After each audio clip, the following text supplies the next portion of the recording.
మొక్క యొంగనిది మాన యొంగున అన్నారు. మనం చిన్నప్పుడు వినే ఉన్నాం.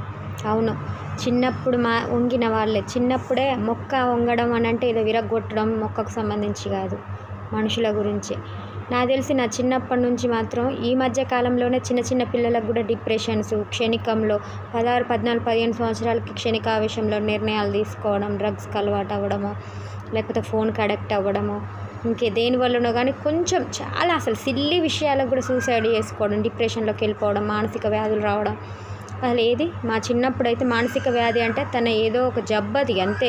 ప్రతి ఒక్కరికి ఇప్పుడైతే ఒక 90%, 100లో 90% పిల్లలకు డిప్రెషనే ఉంటుంది. సైకాట్రిస్టులను పోషించడం తప్ప తల్లిదండ్రులు ఏం చేయలేకపోతున్నాం.